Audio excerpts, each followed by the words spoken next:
Jimmy can if you can hear it from this. So, ladies and gentlemen, welcome to Blaisdon Village Hall. And put your hands together for your host.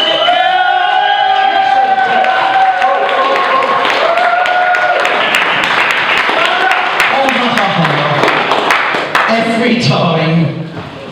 Thank you for that delightful. Was that you said? Well, I know. I get that. So, evening. Are we all well? Yeah. Lovely. That was very polite. That was a very polite response. Not going to expect anything less from Blaisdon. So this is the gathered throng of the village, is it? Is this what's... So where's the rest of them? What are they doing tonight? Do we know? We've got any ideas? Is there anything on it? They're out on Mayday. Chasing sheep. Oh, it's damning. Look, you've got comedians from all over the country. They don't know what goes on in this part of the world. They're going to be shocked. Sort of. They probably have done their research. So are we all from the village? Have we all been to this gig before? Yeah. Have we got any outsiders in this evening? Like anybody's going to own that. So just a random throw. I mean, it could be anywhere in the UK, couldn't it? I mean, just random. We got any Brummies in? I know there are because Paul said there were. So where are the Brummies in the room? It's not. It's not Brummies. So where are we from, young man? Black country. Okay. There's people in this room that are shocked, thinking, well, he doesn't look South African. So. Which part of the Black Country from? The young yo-yos. Fucking no idea, mate, to be honest. I'm just going to leave you alone. So what brings you to Blaisdon, apart from to bail yourself, clearly? So. Right, can anyone else understand? So have you moved from down to here? How are you finding it? Alright, yeah. Well, you were going to say anything else. So, well, you're very welcome. Thanks for coming. So everyone else is from Blaisdon. Is that how it's going to ish? Oh, okay. So where's the issues from? Oh, you're from Hunley. Oh, I didn't know that. Where do you live in Hunley? Oh, okay. On the main road. Okay, that's fine. So we've got Huntley, we've got West Bromwich. Is that, have we got anybody from, I know there is a lady in here from within the EU, which is absolutely brilliant, so she's trouble. I know. Listen to that, mate. What? An intruder here in the village? An immigrant? I bet you haven't got many immigrants in Blaisdon, have you, really? Fucking hell, listen to that song. Absolutely. Two promises tonight. No, they don't count. Immigrants here in the village, oh my god, no. Well, you probably don't realise you've all been eating them in those rolls tonight, so. That's not true. She's from Switzerland, by the way. Fucking nobody impressed with that at all, is it? It's just an everyday occurrence here. So, have we all been to the gig before? Yeah. You might find the questions are going to get slightly harder. As we move along. Ben, I'm sorry, I forgot to do my watch, so just shout when I've done my time. So in case you haven't been, first of all, can we say thanks to Mark, to Paul, to Louise and the bar staff for putting this on. So we've got three lovely acts for you tonight. We'll have the first act on shortly, and then we'll have a break, and I think that's... Are you going to do the burgers in that break, Paul? Yes. Yeah, so the burgers will be in that first break, and then we'll have a middle act, and then another break, and then we've got a fantastic musical duo for the end. Is that alright with everybody? Yeah. I mean, it doesn't matter if it isn't, because that's what's going to happen, to be honest. This is nice. This is a really nice gig. Because not all gigs are like this, and not all MCs are as professional as I am. Clearly, I went to fuck off. I went to Swansea about a month or so ago, and I went in, and I think the MC must have been watching live at the Apollo, because I was doing the opening bit, and he was, ladies and gentlemen, welcome to whoever it was. He said, we've got a fantastic night, we've got a brilliant night on for you now. So stamp your feet, clap your hands, go wild, cheer, go back for the fantastic Nick Hill, right? Brilliant. There was fucking 4 people in the room. 4 people, and they were sat. There was 3 here, and then there was somebody behind them, and there was an older lady, a young lad, and then another lady. And so I said, what's your story? And it turned out she was the grandmother of this young lad, who was very good looking. He was going in the army, so she was quite distraught. I thought, I better leave you alone. And then there was the mother on the end. She was distraught as well. So, oh, Christ, okay. Nothing comedy-wise in that. So there's the guy sat behind us, and what's your name then, mate? He said, Roger Moore. I thought, oh, yeah, brilliant. And then he said, but I've got to be honest, I don't know what I'm doing here because I've got mental health issues. So we just ended up having a bit of a counselling session for 20 minutes. But I was thinking, I started my comedy career actually in the Forest of Dean in 1993, because my dad, we were living in Huntley at the time, and he was something to do with 17 Lions, and they put on a variety show in the Forest of Dean College, and he said, will you come and do some comedy, just tell some jokes? I was like, no way, wouldn't even entertain. He said, oh, go on, and he pestered me, so in the end I did it, and it was in the theatre, and it was great. Big stage, really bright lights, so I couldn't see the audience at all. And I was just basically telling proper jokes. And I could hear this laugh, it was like,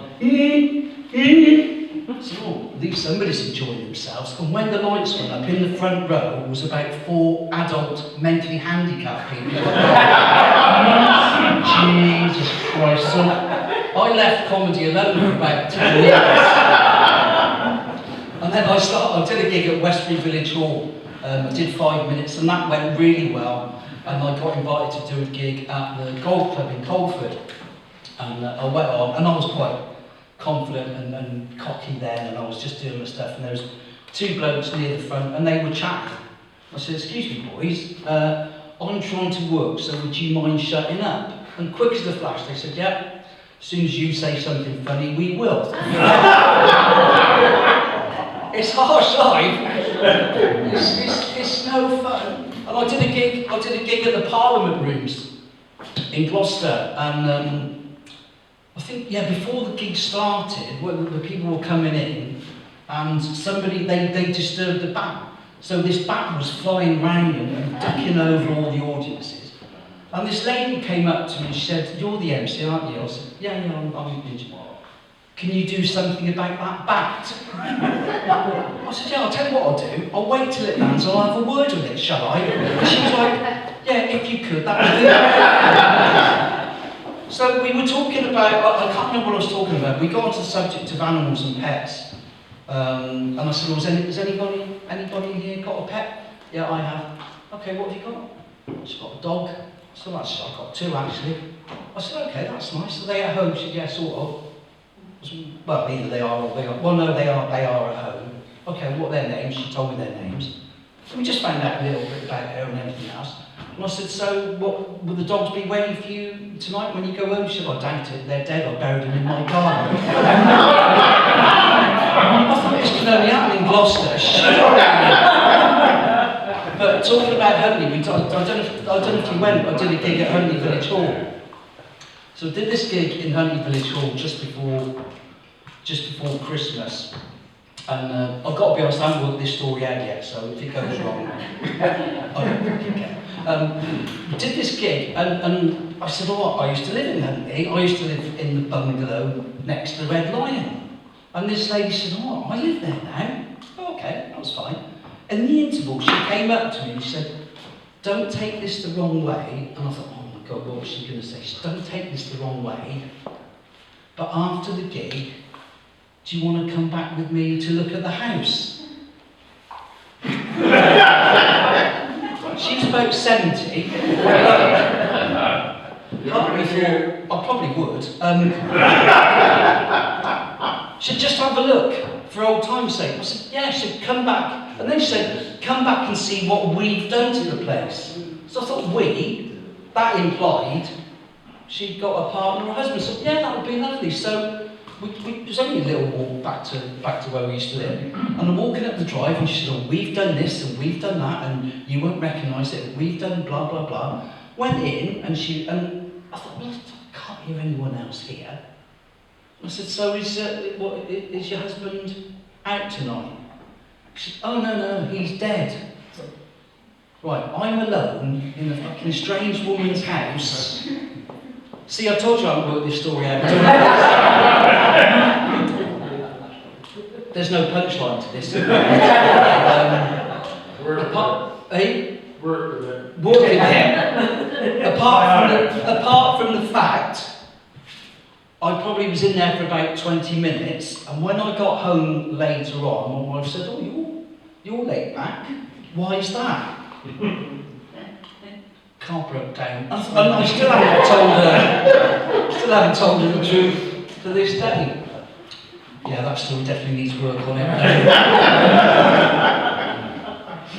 So I feel sometimes I need to explain my choice of a dress colour, all in black. It was partly my wife's idea, to be honest, because she said black's a slimming colour. Clearly another fucking lie she's told me. But I sort of made a resolution this year to try and lose some weight as a result of something I overheard her say at the start of January when she had the girls round for book club. I say girls, 50 to 60-year-old menopausal bitches, really. I seem to take great delight in drinking my fucking best red wine. But it was something I overheard her say, and that was, my husband's body disgusts me, he's like leg on legs. And I said, can I at least get out of the room before you... But I joined the local Slimming World group, and I don't know if anybody's been. The thing that attracted me to this one, it was literally 2 minutes walk from my house, which was great, at my local primary school. And I went in, and I wasn't the only new person there, this other lady was there. And she came up to me and she said, are you new tonight? I said, yeah. And then she said, is your name Nick? Yeah. Why? And then she said those 6 words that most blokes never want to hear. You don't remember me, do you? And I'm looking at her thinking, oh my God, I haven't, have I? No. I know times were hard in the 80s. And then she said, you used to work in recruitment and I used to be one of your temps. Oh, thank God for that. So that was back in the late 80s. You haven't changed. And I'm thinking, in the late 80s, right, since then, I am now carrying the equivalent of 36 bags of sugar. And I'm looking at her thinking, not only do you need to be at Slimming World, after this, best you get yourself down to Specsavers. But this lady came up and said, hi, my name's Chris, I'm the counsellor. Don't need counselling, just need to stop eating. She said, what we're going to do is, first of all, you're going to be weighed. Because I didn't know this, at Slimming World you've got to be weighed. So go and join one of the queues. And there were these 2 queues, predominantly made up of ladies, I've got to say. And at the end of the queues were these 2 smug-looking stick insects with badges like Super Slimmer and I've lost a pound in 8 months. Fucking brilliant, well done. I was stood in the queue and this lady in front of me, her shoulders were going up and down and she was visibly sobbing. I said, are you okay? She said, I've tried really hard this week. And I'm looking at her thinking, don't think so. So what have you done? She said, well, I've been right to the top of Robinswood Hill. I said, well, that's brilliant. She said, I've come all the way back down.